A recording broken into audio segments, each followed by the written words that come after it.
My older brother bought this here old square body from me, and he's on the way to pick it up, but he's expecting to pick it up as is. And although she's beautiful, I'm gonna surprise on him and do a little budget makeover quick. I found a paint kit on Evil Day for $119, and it has everything that a guy would need. And I've already picked up some different tires and wheels. And then I'm gonna clean up the interior. There's 13 gauges in there for some reason and some other easy stuff that we can do. But I've only got about 72 hours to get this done, so let's get cracking.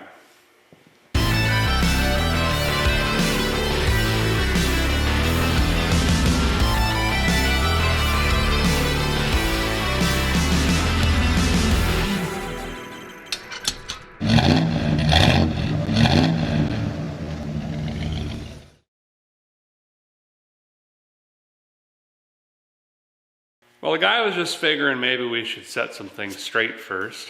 If you're looking to make one of them Concours show quality paint jobs for $119, nope, that's wrong. This is more of what I call a scuff and shoot. The goal of this is just, can a guy make this here rig one color, and if it happens to be shiny in a rainstorm, that's neat, we'll take that too. And if you're wondering why don't we just do a restoration? Seems like a pretty solid truck. It is, but like most fellers, myself included, I don't got the pocket change just jingling around to do a full restoration and just give it to my brother. I mean, he's a nice guy and I like him half the time, but the other reason is he's just gonna trash it, to be honest. He falls asleep at the wheel a lot, likes to pass in the ditch, and he hunts. So this is just gonna get basically trashed in about 2 weeks. What we're after here is, can a guy sneak in behind the 5-spot bar, park her in the back there, and all the ranchers up at the front go, that's a snazzy looking unit. But immediately after, he could ball it up in a barbed wire fence and ain't gonna hurt a guy's feelings. I'm gonna put most of the money here into the tires and wheels. He's up there in North Dakota, you know. And he should be pretty happy with it overall. I think we're gonna start with the paint because that's where a guy is gonna have most of the time, unfortunately. And then we'll tie a bow on this thing by throwing the wheels, tires, and fixing on the interior. Let's take a quick tour. I'll show you what I'm working with here, and then we gotta, you know, I've been wasting time here basically. I gotta get started on this.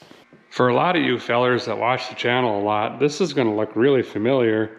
This is in fact the same pickup that I bought out of Missouri when I had to pull my Buick home and that broke down. Was eating lunch and found her on Facebook, said, yep, I'll take it, and then went and picked her up. Turned out to be a pretty good rig. I've been driving on it, haven't had any issues. In fact, the only thing that I've done other than put gas in this is I did put a blower motor in her because the heat just wasn't in the cab there. But she's a pretty solid rig, and I'm just going to talk about, you know, if a guy actually wanted to do this truck right, what it would need, which isn't a lot.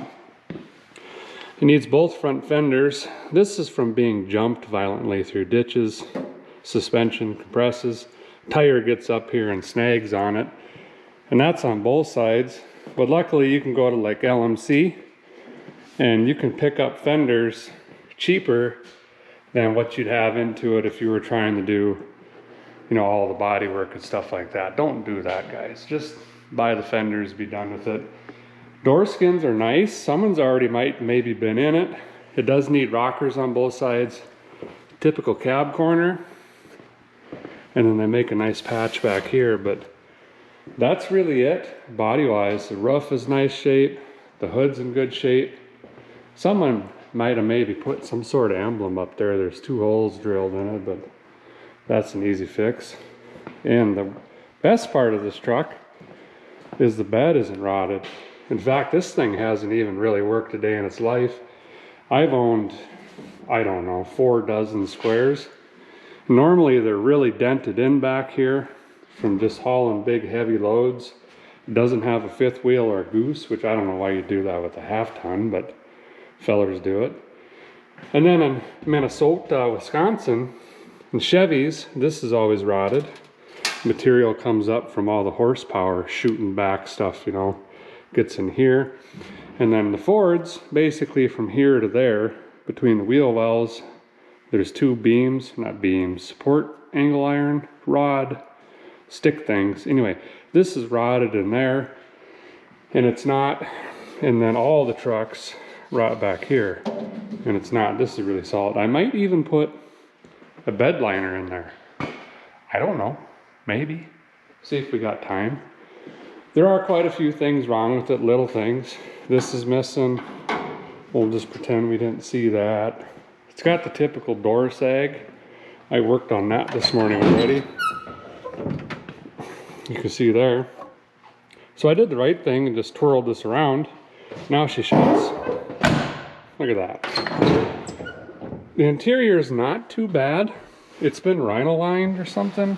Spray bombed. I don't know what this is. It's grippy. All the dash is done. This is a pad thing. Of course, I threw this on right away. I don't think the horn works. This we can get rid of. Those gauges down there flop around and only one works. We'll get rid of those. And we'll put some digital gauges in here. And because these are just, none of them are working right. The seat's halfway decent. I might take the cover off. These are nice, especially with the pockets up here, but when you're a big feller like my brothers and I, and you don't have the tilt, what happens is when you drag your carcass in here, all this gets bound up, and then you're fighting this, trying to get it down and right, and so we might just get rid of that. It's already got boom booms in it, and that actually works. We got towelage. We're just going to leave that there. Don't want to touch it. This knife came with it, leaving that in there. I'm not sure. I think all of this might have been maroon at one point. The panels, the seat, the dash, because the visors are maroon. And then I do believe that this silver was probably the original color. So body-wise, all I'm going to do is get all this primer off, scuff this up, do nothing with the rust. We're just going to avoid it completely. I will pull the lenses out of it. I've got the drip rails off here. I already pulled those off. This is, you know, it looks pretty cool actually. Kind of a Fall Guy kind of thing, but I doubt they work. In fact, they don't work. I don't even know where the switch is. I don't have time to make all this work and find bulbs, so I'm just going to take this whole thing off, even though my brother would like that. Pull this out as well while we paint the truck. But this is a really nice toolbox, actually. And we got fuzzy dicage and a really nice glove. Wow. Mountain Circle Up Ohms Stock Market. I don't know what that means. Inside the power barn here is the main reason I bought this and felt confident a guy could get back from Missouri, is it's got a O'Reilly's replacement long block in here, so you can kind of see the newer dark black heads, block, and obviously the intake and the tibby and everything else is from the existing engine. It's only got like 25,000 miles on it. She's got the lid flip already. That's 17 horsepower. Got a newer rad in it. Never start, newer battery. Little juice box thing. I don't know. This all looks pretty good. And then it's got the SM465 4-speed with an NP208 transfer case. So this is a setup here that's pretty dang hard to kill, to be honest. And it's going to be a good rig for my brother because he is even harder on vehicles than I, dare I say. All of the AC stuff is still in here, but they took the pumpulator and all that out. I think I still got it somewhere. This is where your eyeballs are going to go, is right on this ridge. But yeah, we're going to completely ignore all of the body damage and stuff like that. I might just some rust converter, even though that's going to do nothing. I'm also not going to paint the jambs because that takes a lot of time and taping and pulling off the weather stripping, and you got to back paint and do all that stuff. So I'm literally just gonna and by now you're going, hey Derek, what color are we going?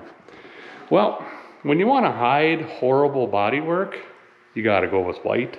So that's what we got. It's like Antarctica, or is it Arctic? Snow, winter white. something like that. We're gonna go white, and then I might even snap a little pinstripe down here right on this body line. My dad used to do that all the time. He'd get all these old Chevys, and it doesn't matter what color they used to be.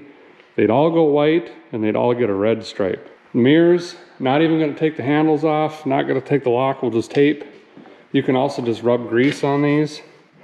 And then after you paint, you can just wipe the grease off, and bingo, you're done. And then we'll start to sanding, clean it up, and then we'll get the priming and painting here, hopefully tomorrow. This thing really went wonky on me the other day. I got all this one bolted already, so now I just need to slide her out of here. This is what I would assume is a dog leash. Since my brother doesn't have a dog, I'm gonna keep this in here. Yeah.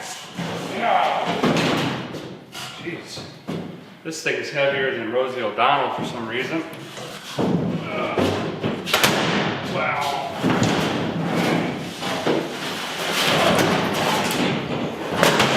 Look out! That'll work there for now. Get this. Oh, we got wires. Yeah. You just pull on them until they break. Already looks 9.12% repeating better. Threw out the C6, dragging it over there. Might have to wait till my brother comes over. We can lift that in here. But I've been sweeping and poking around in this box, and I can't find a spot of rot in this thing. I'll be dipped. It's nice when you can throw something in here and it doesn't just fall to the ground like I'm used to. I'm gonna toss the Mouse Sucker 500 in there, finish cleaning that out quick, nozzle. That wire, I'll just throw it down in between the cab and let it drag and snag on something, and it'll come out of there. Then I'll get back to the lenses and everything else. These hubs look new. That's nice. See how that wheel is different? The other wheel over here, she got wallered out. Someone didn't tighten the lugs. That's a shame. I probably wouldn't even bought wheels, just tires. This tire tread is really good, but this one is worn really bad on the outside, and then this one is really out of balance. So the front end must have had some bad issues, which is fixed now because I've been driving it, but these tires, they'll be good for someone for off-roading or messing around on the farm, but going down the highway, it's just hurting the kidneys. Even though I'm taking the shortcut here and doing this the easiest, fastest, cheapest way possible, I'm going to try to give you a couple tips that I've picked up over the years painting stuff, and I've done it everywhere from outside to in barns to actually in booths, and then single stage, lacquer, base clear systems, all of that. This is just going to be a single stage enamel basically, so we're not going to get carried away with anything again. But basically all I'm going to use to keep costs down for sandpaper is just an 80, and I'll use that to get a lot of this primer, spray paint stuff, the rougher areas down. Then I'll move into about a 120, and then I'm going to finish it off with a 400 grit. And again, you auto body guys know that it varies, and if you're doing lacquer or base systems, you're going to be higher up in the grits. But that's good enough for now. I'll get everything down to a 400 primer, then we'll 400 the primer, and then we'll put our color on after that. Tools I use, just a basic DA. Angle grinder is a must-have. The worn out flap disc fellers, hang on to them. You get done with your metal work, throw them in a drawer or something. Those work fantastic for rough areas like these little rust spots and things like that. You can blow them out really fast with this. And then also like up here, I got a raised spot where that toolbox used to sit and there's some rubber on it. This will eat it up right away. Or if I run this over it, it's gonna tear my sandpaper and I just wasted a sheet, and that stuff's not cheap. And speaking of that, on sandpaper, I actually do spend a little bit more money. I've learned the hard way 37 times. I'll go buy the cheapest sandpaper. They last 2 seconds. Done. Or they fly off, they won't stick, and it's just a nightmare. So I do spend more money, and I pick up like 3M or a good quality sandpaper. But you can find these cheap actually if you just search like on Evil Bay. I got these rolls super cheap, and you can even get half rolls if you want. Another tool I use is just a 1/4" die grinder. This is great for like around the door locks, the handles, gas lids, the rubber around the glass, stuff like that. And then you're not getting that DA in there and getting everything scratched up. And if you care, which I don't, you'd also want to tape off a lot of that if you're not going to take it off. That way if you hit it once with the DA, you're just going to tear the tape up and not scratch your stainless, and you got to retape it again. But this will help eliminate some of that. Just remember with the grinders, if you're doing a real paint job, they create heat quickly. So you got to monitor that. You don't want to get this metal hot even with this. Nice even pressure, you don't even need to push, just let the sandpaper do the work. You don't want to be getting the metal hot because then you're going to get the old waves. I started digging in here. I'll get you in closer and kind of show you this mess that we got going on. And there's a couple do not do's right here already, which again don't matter on this truck, but I'm just going to show you anyway. So if you're doing something real, just, you know, don't do this. So I took my 80 grit and I kind of just started working this area. I wanted to see what was underneath of this, and sure enough, this is bare metal. You can see primer, the original color, and then we've got a respray on this. So this is actually a second paint job. Another dead giveaway of that is they just painted all the plastic behind the lens there. So there is quite a bit of product on this, and there must have been a scratch or a ding in here, and everyone gets excited and they just take it right down the metal in this little spot. Well, now I've got a ridge all the way around this one too. So if we were to paint this, this is going to stick out like a sore thumb, and I ain't kidding you. So if you've got a dent, here's a good example. That small, the area that you're going to smooth out needs to be about that big. So for me to get rid of these, I need to take all this down to metal now and smooth all of this in. And unfortunately, I think that's pretty much how all of this is going to be. I'm hoping down here, I could probably just get into the 120 grit, just smooth this out and scuff it up and not have to get too carried away in that. But both sides of the box, and I think also the fenders, that's going to be a nightmare. There's even, is that Bondo? Why? Why is that? Anyway, so this is going to be just not fun. I'm going to start on the box, and I like to do, just pick a panel, whatever, door, roof, hood, and just finish it. Otherwise the guy just, you're going to be bouncing around and you're going to end up doing the same thing 52 times. And the same with body work. If you're doing a patch or a panel, as an example, let's say you're cutting this out and you're finishing this, get it done, but if you get frustrated, just walk away from it for a day, come back and feel on it again, and you've probably got it dialed in. I'm starting with the box because I'm lazy, and I don't want to stand in the bed or on a ladder today, so I'm just going to try to knock the box out tonight. Let's fire up some, let's go with blues music, huh? Yeah.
progress. It's been had. It's a mess, so bring your mop. But I think we've got this pretty well tore down with the 80 grit. And we'll kind of walk around it here and show you what we got going on before we move on. Bentley's been in here pretty much all day and he's doing a bang up job. Sanding in the tailgate, all these little, I don't know what you call this, indentations up here in the box. Have not decided yet whether I'm going to paint this or rhino line it. I guess it depends on how much time I have. The great thing about painting boxes and pickups is it's a great area to test your product, also dial in your gun, because you got a whole lot of landscape here, and then you can move actually out to your body panels. So we got it pretty well tore down. I'm gonna move into doing some areas with the 120 now, and then 220 grit, and then we'll end up with 400.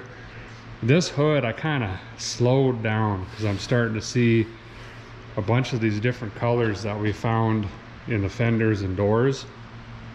So I'm 98.3726% positive that this is just an absolute nightmare underneath here. So I'm going to ease up on her, and I think what I'm going to do at this point is just bring the air file in and just bring 400 grit straight down and just hope that my primer filler fills in all the little imperfections like this, and that 400 grit might get it. And the reason I keep saying 400 grit is usually, rule of thumb, most enamels and base coats want somewhere around 400 to 600 grit.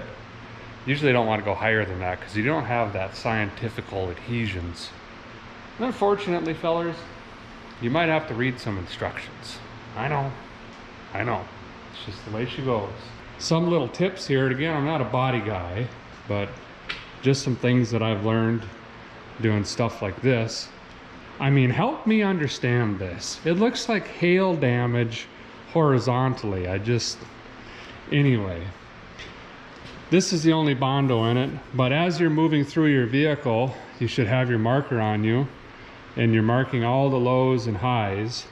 So you only have to do it once, because if you go through the whole truck and then you come back around it again to mark all the highs and lows, you're doing twice the work basically. I use X's and O's. I don't know, other shops use dashes and dots and doodads and binary code and whatever. I don't know, just whatever works. Write high on it and low, just something so you know. All this here is just an absolute nightmare. But again, I'm hoping that inline file will just kind of make this bestest of the worster. But when this gets shine on it and you get down like this, it's just gonna look I might ease out of the hardener a little bit so it's not so shiny, is what I'm saying.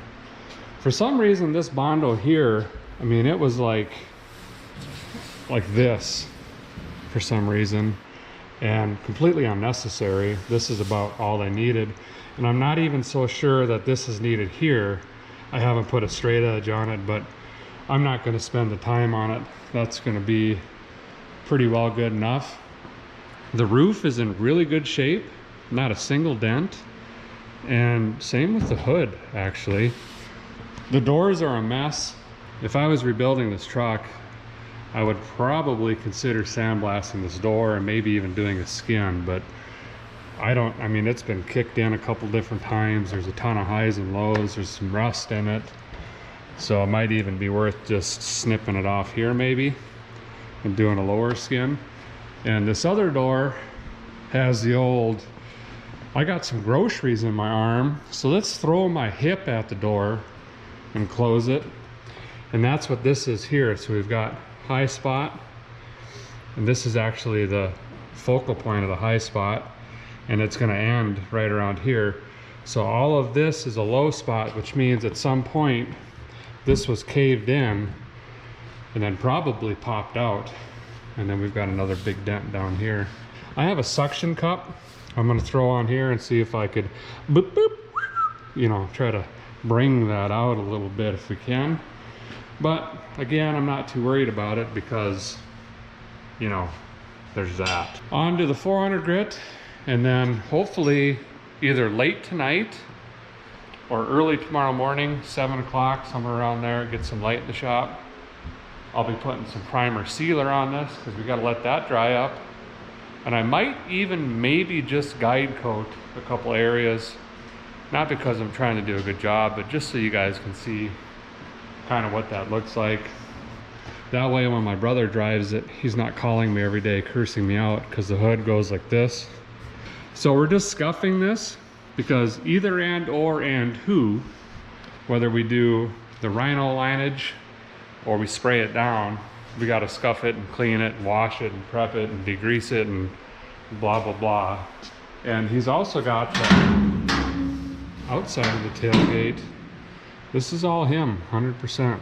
And the remarkable thing on this, you square body guys, Chevy, Ford, Dodge, know that normally the top of this tailgate is just like what did they even do to do that? And this one's got just small, I mean, it's not bad. You could put a bed cap on it or even pull these out very easily and finish this off. This tailgate is in excellent, excellent shape. Well, the guy had her where he thought he needed her. You know, you got to shut her down at some point on these scuff and shoots. Otherwise, some fellers might think you were actually trying, and I didn't want that. That comes to the point where you got to wash her down, you know, because you got a bunch of dust and crud and stuff all over this thing.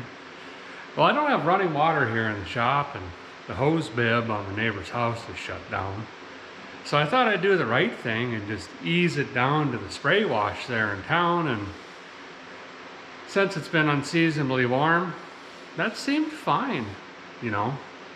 And then, yeah, snowstorm, basically out of nowhere, wasn't forecasted. And that's okay, water on bare metal that's fine. 3 hours, 28 bucks in quarters and $14 in shop towels later, we're now backwards from where we started this morning, but that's okay because I found a free recliner on the side of the road and it's green and seems to rock. Life's good. So we're gonna keep just trying to dry this thing.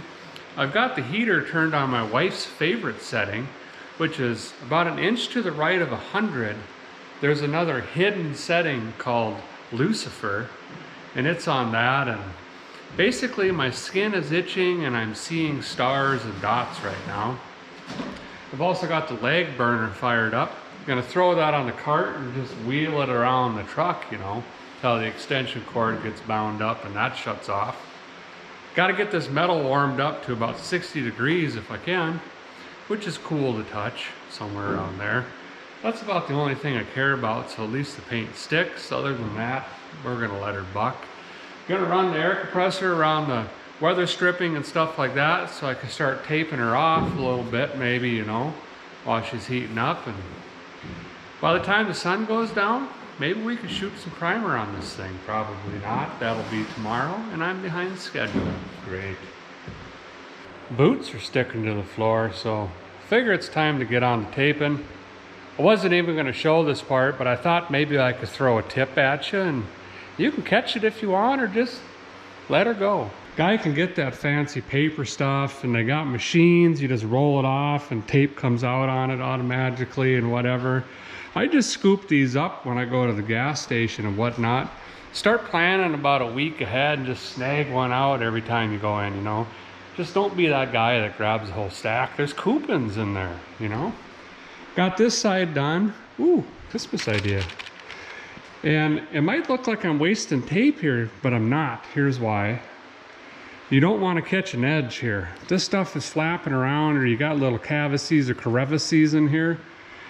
And your spray gun, you're blowing wind, guys, remember. And if that catches a corner, whoosh, there goes all your paper, and you got wet paint. Now what do? You're starting over. So really get her down, get all the folds in here. You don't want to stop spraying to have to retape. That's pretty annoying. Started the back winder. I try to do this in full pieces because, again, the less that I need to cut up or like measure or figure out, the better. So I just use full pieces and then I just fold them like origami. Is that a word? I think it is. Someone Google it. I'll get up in here and fold this one up so you guys can see what I'm talking about, but I can do this whole thing here in 3 sheets and be done with her. But I'm curious how you guys tape, what methods you have and whatnot. Bloop it down there in the box. I'm always looking for ways to speed things up. And it's funny because this process, a guy just doesn't like. But my favorite part of painting a car is pulling the tape off. There's just something about it. I just, you know, I smile. Bring her up, get her up here. Right about there. Put a good crease in it. Just gonna stick a little chunk there. Run it on the bottom. And you'll notice I've got 2 pieces of tape on the bottom already. Right here, so that keeps my border a little bit wide around this. And that's gonna help us out. Fold both these pieces back. It's kind of like wrapping presents, actually. No, not really. It just keeps reminding me that I need to Christmas shop, and that's only like a day, a couple hours away. Like that. Run one across here. One there. That's it. Now this piece, just do the same thing, fold the bottom up when it's done. And this isn't gonna flap off while we're painting. Almost finished up here, gotta wrap up 3 more tires. And what we're doing with that is just running a slit down a garbage bag, like that. And just lay them over the unit. I got this rig in neutralis because I'm gonna be rocking it back and forth. Like here, when I spray the front, I'm gonna roll it back a little bit. Spray the front and then I can bring her forward. And I am going to spray it on the lift, and yes, this is going to get some overspray on it, but that's just the way she goes. It's a handy tool, but tools sometimes get dirty. Segue into where I'm painting here. I call this a shop, but it's clearly not. It's actually an old milking barn with the overhead door that's the wrong size. And this thing is draftier than the NFL. I got her cooking hot in here trying to heat the metal up, but we're not going to control dust and dirt. If you're doing this in your garage, like a single car or double car, run a leaf blower through there, get all the dust out. And then the floor, you can actually just take like a weed sprayer, fill it full of water, wet your floor down if you care that much, and that'll keep the dust under control. We're going to do none of that here. There's just dirt and hay and stuff falling, so it don't matter. And then your doors here, you could take some 1x1s and build up a little frame with some HVAC filters, set it in here and then close your door on it, and set some box fans so you pull in fresh air. And then hopefully your man door is on like the side of your garage or maybe even the back. And then you do the same but face your box fans the other way. And what you want to do is pull fresh air in and get that old air out. Wear a mask and all that stuff too, but I'm lucky enough here I got fresh air inlet fans and I got a big exhaust fan, and then I'm gonna put my cooling fan in that little doorway too to suck most of it out of here. And then you want to put plastic over everything. That's really important because overspray is real. It happens. And I've wrapped everything of value in here, just draped it in plastic, as you can see. Last step I got is final little prep thing. I'm going to take this Duplicolor multi-purpose foaming prep cleaner, and I already used a little bit of it, and look at my rag. I mean, we just wiped this down from being wet from being outside in a snowstorm, and this still took off stuff. So I've got a couple cans of this, and it comes out in just a nice little foam, kind of like glass cleaner. Wipe everything down. Now that the metal's warm, that'll dry up pretty quick. I think the guy's ready to go ahead and shoot some color on the truck back here. Figured I might as well run you through some basic setup on the old paint gun here, and then some basic how to mix some paint stuff. If you already know this, just do the FFWD on it and mosey on forward a little bit. Again, I'm not a professional, but I've painted quite a bit and it gets me by, basically. This is an Eastwood Elite P500. P is for primer, and then I have a CC 500, and the CC is colors and clear coats. I like these guns because they're super easy to use, they're consistent, and they're really durable. I mean, this thing it's been around the block, basically. Almost all guns have the same 3 controls. That's fan, fluid, and air, these knobs here. And they all do the same thing. If you've got a really, really entry-level gun, you won't have the air control down here. Fan does just that. As you go counterclockwise, it makes your spray pattern wider, more shaped like a football. And if you drive her in clockwise, you're gonna end up with a circle.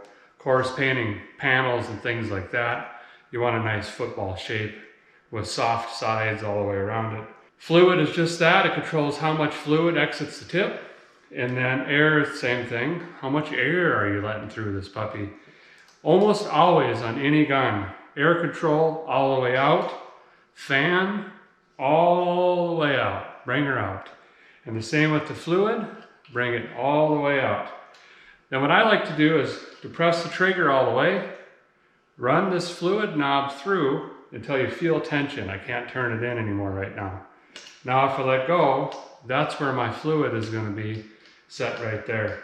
And that's only a turn in typically.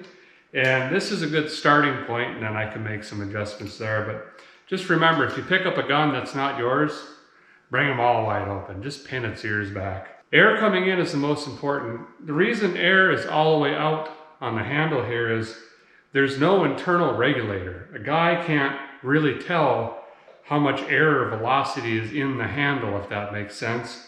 So you have to measure it right here before it goes in. Every gun's a little bit different, but high volume, low pressure guns, HVLP, typically always take significantly less air than like a siphon feed gun. There's nothing wrong with siphon feed guns. Right now I have it set to 35 PSI, but read your gun's instructions. Some of them are as low as 22, and then you dial that in and lock it in. This is just a filter I've got right here. And don't adjust your air at the compressor and also here. Run her wide open at the compressor because your volume and air pressure is going to vary in the hose and you're not going to get an accurate read here. So run it wide open and figure it out here. Moving on to paint. When I first started mixing paint, I would just, some paint. We want lots of hardener because we need her to shine, and then a little bit of reducer, and let's mix it up. And I didn't know what all these numbers meant. And some of my paint jobs turned out really nice. And other ones, you could put a marble on the hood and it would just sit there. Literally wouldn't roll. They make this so easy, guys. I'm using an Omni high build 2K primer. And if you don't use a reducer, you're literally spraying filler on the truck. Like, it's going to cover a lot of the nicks and dings and sand marks and all that stuff on the truck. The downside is I do need to come back and knock it down and do some color sanding, but that's okay. But you don't have to use something like that if you've got some decent body work going on.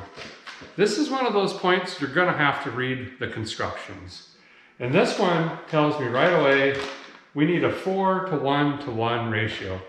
And all you have to do on your cup here is simply find the 4:1:1 ratio here. The cup on my gun is 500, or about 17 ounces. So your paint product, put it to 5, put your hardener to the next 5, put your reducer to the next 5, and you've got a 4:1:1 ratio right there. Just make sure you pay attention to your capacity on your cup. And the other thing that you got to pay attention to is don't mix too much product, because you've got pot life and you've got flash time. Flash is how much time do I have between each coat where I'm supposed to be back on it. And pot life is if I mix a bunch of paint like I've done here, how long can this sit before it's spoiled or bad? And you got to really pay attention to that, especially if you're using like real paint. Metallics and pearls and base clear systems. None of that matters on this paint job, thankfully. I slammed together some primer. We're going to throw her into that thing and we're just going to make it happen. I like to start on the roof, and then I'm going to spray in the inside of the bed, because basically I could get a ton of practice, dial in the gun, Then I'll come out, do the hood, fenders, doors, box, so on and so forth. The last thing a guy might want to do is maybe run a tack cloth down it, hit it with some air one more time. We're not, you know. But body work is 95% of the paint job. So now's your last chance before you start putting money on the thing. I'm ready. Let's get some stuff done.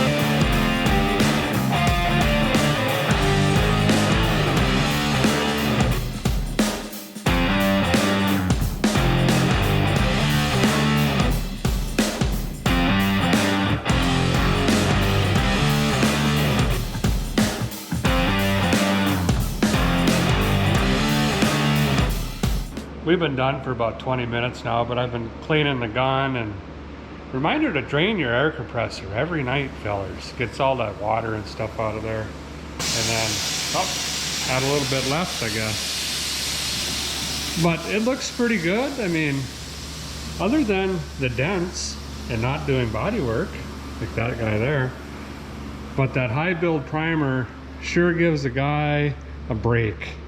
You can pretty much just lay it on anything. And we're gonna come back tomorrow. It's been a really, really long day. But pretty much, we're just gonna hit it with 400 quick, just a little bit here and there. Probably just the air file on the box sides. And then clean it again, and then we're right on the color. And that should go pretty fast as well. So we might get this done in time, hopefully. Good morning. Nope. It's afternoon. I actually slept in till like 7, till the back started hurting, you know. Had some other stuff to do, but that gave the truck plenty of time to dry. And today we are on to block sanding. Bentley's, I got him doing the bottom half, so a guy doesn't have to lean over. And I've started on the hood here, kind of show you what this does, but this high build primer, you can see the dark gray spots. Those are the lows. So when you take this nice long block over it, what that's doing is helping smooth all this out. So if you're doing a real paint job with like a clear coat, it doesn't have that ripply water effect. It's going to be nice and smooth. This over here, if you don't block it, probably hear that. I mean, she's rougher than the Dixie Chick's career. Whatever happened there at the end? That was kind of weird. But anyway, we're going to block this whole thing out. And then we're gonna move on to color pretty quick. I'm not gonna sand anything in here. I'm just gonna let her buck. You missed a couple spots here, bud. You coming back around? Yeah. Okay, good deal. Sanding this thing out today isn't gonna take that long because we're not, you know, doing a good job. We're just getting there a little bit. The thing that's gonna take the most time today out of anything is it snowed a bunch last night. So there's slush, rain, snow, ice, mud, dirt, gravel, mix everywhere. Which means I'm not going to be able to ease this down to the car wash. So after we get done sanding this, we're going to have to figure out how to basically hand wash it in the shop here with limited supplies. I've got maybe 30 gallons of water. I've got some paint prep from Duplicolor. Couple boxes of rags, and we're just going to get her clean as possible and let the color fly. What else is there to do? Nothing. Okay. I think we got her all blowed down. Luckily that heavy primer kind of just fell around the perimeter here. I got Bentley on the broom over there. I look like Tony Montana at a party. Okay. So we'll get this cleaned up, let the air settle down a little bit. I got the fans running already. And I got the heat up there, set the lucifer again. I gotta shut that one off when I turn the fans on when we paint, and then I run these leg burners over here. That keeps the heat up in here, but doesn't have dirt blowing back on the truck. Once we get the truck back on the ground, then we'll clean it up again. I don't know how much of that Duplicolor stuff I have left, but we'll just basically hand towel it down till it stops smearing, I guess, and Hope that's good enough. And I'm gonna have to address this leaking rear end. I got 3 spots here now. And I think it actually is just the cover. Normally what happens is the seal, well, that's leaking a little bit too, I guess. Might not hurt to put a seal on it and then get some rid of on the back. Oh, that's also not normalish, but it's still held in. That's fine. You done yet? No. Dang it. Before we hand wash her, walk you around, show you what we got after blocking it. Hood is pretty decent other than all of the cracking and the existing primer that I didn't want to get into. We'll just let that eat. But there's really only one spot. We've got a low spot right here. Probably a knee or something, someone changing windshield wipers, who knows. The door, we've got 2 big low spots, but easily fixable. This door, a little low here, not too bad. That box side is really good shape actually. Over here there's a couple small areas, and this would be your last chance to get in here and fix these anywhere on the body before you get into color. And using that long block makes some of this stick out that maybe your hand can't pick up. Like this one here would be pretty tough. There's a small high spot here, and then the ridge shows high, but we know the ridge isn't high. So this is actually low right here. And then this is where that Bondo was. And you can see all these white dots. That's that filler. I'm just gonna blow it out with air. But there's some pinhole filler or some glaze, and most of it's acceptable to put over almost all primers. You just get in here and get that on that, let it dry, get it down with probably 400 or 500 grit. You just got to be careful not to get through your high build and back into your Bondo, because then you're starting over again. This doesn't make any sense whatsoever. But if you're wondering why did we block it, that's because when I put the color on this thing, whatever it is, that's what it's going to be. I'm not cutting it, I'm not buffing it, I'm not wet sanding it, I'm not waxing it. It's kind of like a Forrest Gump paint job. You just never know what you're going to get. Well, here is the color system we're going to use. I found this on eBay for $119 shipped. And what caught my eye was just Fleet White. Other than sorting by lowest price plus shipping, this was the winner. Autobahn, I think is German for used cars. Maybe it's a racetrack. And already we've got some sketchiness. That's an 8:1:2, which is pretty common. That's color, 1 part activator, which is this guy here, and then 2 parts reducer, which is this guy here. This says 3 to 4 coats, but the instructions say 2 to 3 coats. So we're gonna go with 1.75 to 2 1/4. I think that should make it happen. 10 to 15 minute flash. So we'll want to get our coat, second coat on.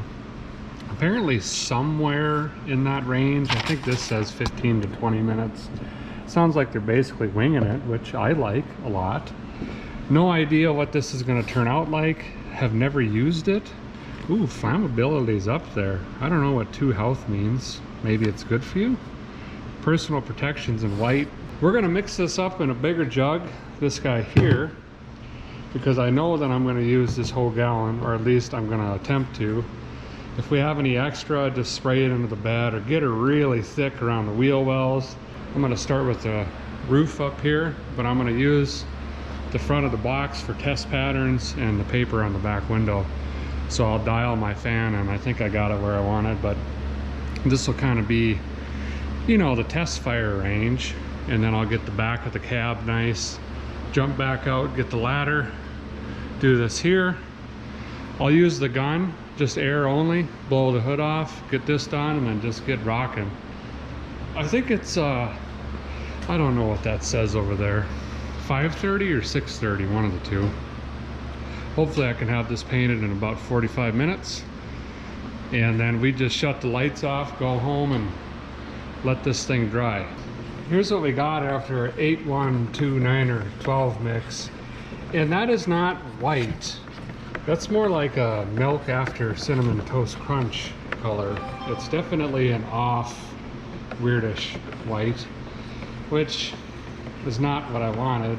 I wanted white like that paper, but that's okay. What's all these noises? YouTube comments. Keep stirring. How's the arm feeling? Tired. Well, keep on going.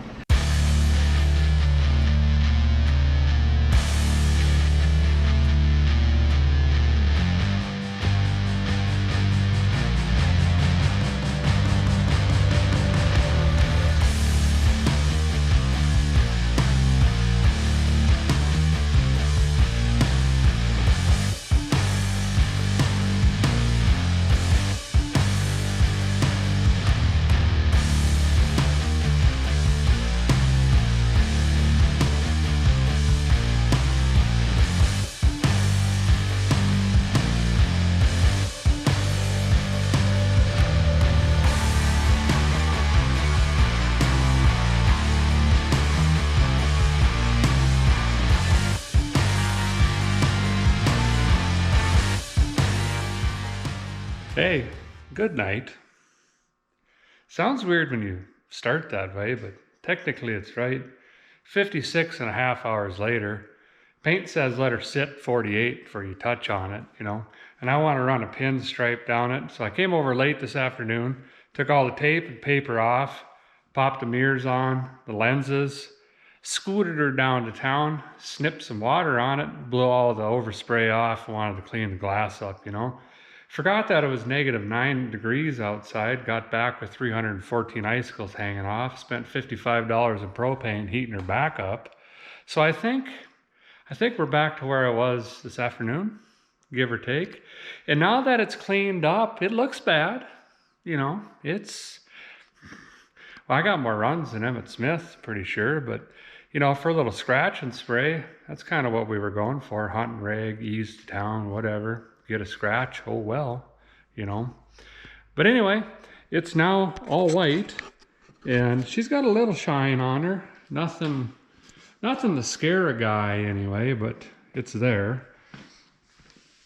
And the tail lenses, I believe his name is John Sandry. It's amazing how much these can clean up a truck just by changing those out. So thanks for sending those over, pop them in. He also sent a door hinge repair kit, and I think one front blinker lens thing. But yeah, she turned out, you know, not so baddish. I'm gonna run a pinstripe down it, and then I got some words. I'll just show you real quick. I'm gonna put on the side and run the stripe into that as well. It's a business my dad used to have. This here, and then I'm going to use this multi-stripe. There's two of them, you know. They could have called it double stripe. Anywho, so this is what I'm thinking is I'm going to put this like this, something like that, and then I'll just run that stripe right down this, well, probably on the bottom side of that ridge, all the way up through here, and then I'll end her, you know, up there somewhere. But I think I'm going to start in the back and just get these popped on quick. There's a really specific way to put on pinstriping if you're going to do it right. And basically that's, you peel it back and then you put it on after that. I'm going to get just about 3 to 4 inches down. And then we're going for it. Whoops. Gotta move the truck cord. There we go.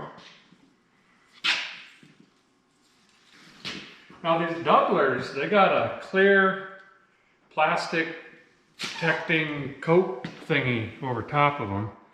So you gotta remember to pull that off too. Pinstripes engaged.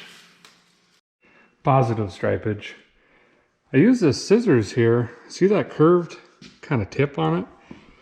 On the edge of the panels here, I could spoon this around both directions there. I always want to stick up there on the end of the panels. And then on the ends here, you can pull back the single and just run it down into the bottom one so it kind of has a swoop in it.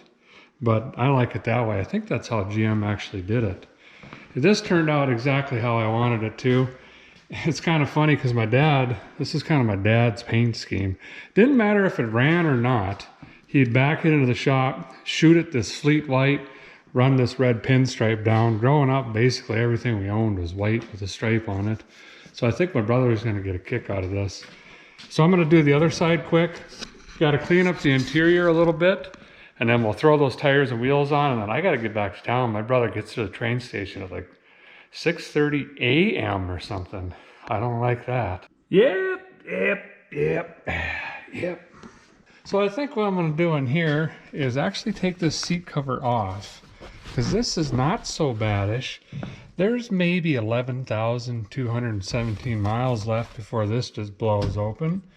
Unfortunately, the gauges I ordered, I picked up some Intellitronics white digital gauges, but the US and the PS is backed up like 300%. I mean, you guys know this, it's not good.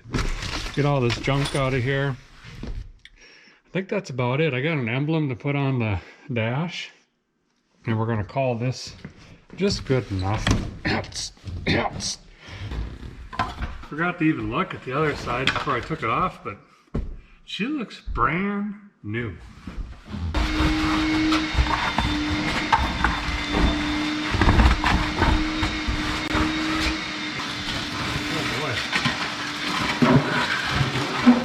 Yep. Okay. I snipped off whatever logo was in here. I can't remember. Cheyenne or something. Since she's a custom rig now, you got to spiff this up a little bit. There we go.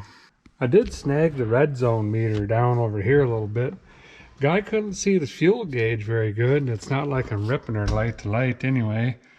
Cleaned up the dash pad. I did get in here and clean up the gauges, and looks actually pretty sharp. Guy threw some carpet in here. Really be a going to town rig. I don't know about you fellers, but this is the part I've been waiting for this whole time. Tires and wheels. Guy did splurge on the rubber side. Of course I went as cheap as possible on the wheels, but I think I'm going to do the truck justice. These are 31 10 5 15 BFG all-terrain in Tennessee or Alabama, or whatever TA means. And then the wheels, 15 by 10. Of course you got to go with the white spoke.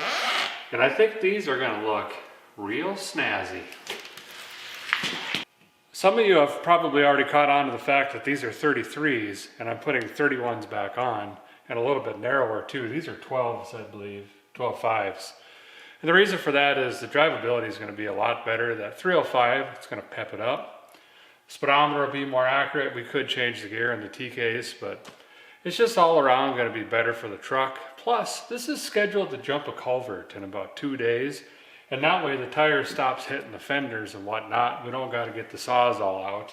And I'm going to put these on my blue 81 GMC instead of the steel wheels. Yep. Like that. Get my front end rebuild spray.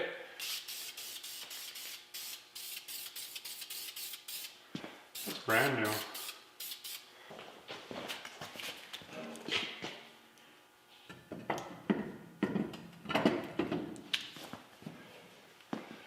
Yep, way better.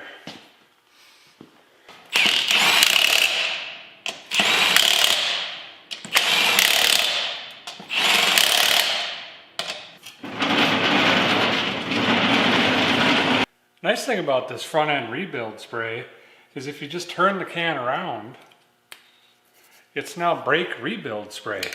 That's neat. Way earlier in the process, when I was taping off the windows and stuff, some of you are probably wondering why I wasn't taping off the wheel wells. Obviously, we got a lot of overspray in there. On quick little jobs like this, on budget stuff, I just come back with this duplicolor undercoat. It covers everything, and it's super fast. And it'll end up looking nicer anyway in the end. Yeah, it looks pretty good in there. Another reason I wouldn't wash it is try to get all the mud and stuff off here so I could Probably do the same with the hitch. Well, I got her up here in my teeth. What is going on here? Don't even know. I'm just going to pretend I didn't even see that. But clean that up a little bit too. And just, you ignore this. Never thought I'd see a class 5 million tow hitch, but here it is. There's a chunk of angle iron that's used to build skyscrapers, just bent in here with some other stuff, and there must be about 15 pounds of rod. We got some sort of hook thing going on here, a few bolts. This thing would pull a Titanic. We can argue about it if you want, but I really think that was the right wheel choice. I wish the white was a little bit closer, but they're far enough apart. I think not a lot of people will see. And those are pretty inexpensive wheels. I'm not a big fan of these Tennessee Alabamas. Been stuck on wet grass about 59 times, but I've heard they're really good on gravel and sand. And that's pretty much what my brother drives in constantly. So, and it doesn't look goofy now. The wheel just kind of fits the wheel well.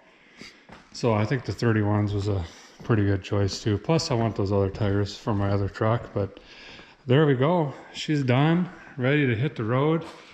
I didn't have a ton. I couldn't do a couple coats in the bed. I mean, that's pretty light, but maybe he'll do a bed liner in here. I'm just amazed there's no rust. I'm gonna try to talk him into saving on that if he can. I gotta put the drip rails on still. I'll do that a little bit later, but it turned out halfway decent. Well, a guy spent 119 bucks on a paint kit and a couple honest days of work. Got a pretty snazzy looking rig back here. Probably gonna take the young lady to supper later, to be honest. Now keep in mind, guys, I had everything else here already. So if you don't have sandpaper, primer, stir sticks, filters, things like that, make sure you budget for that as well if you're gonna do one of these scratch and shoot jobs. But hopefully this proves you don't have to spend thousands of dollars on your project like all of the other shows out there tell you you have to. Who cares what other people think? The important thing is you got it on the road and you're enjoying it. So get out there, turn some wrenches, and have fun. If you enjoyed this video, hit that there subscribe button for me. Appreciate it very much. We'll see you next time, guys. USA flavor.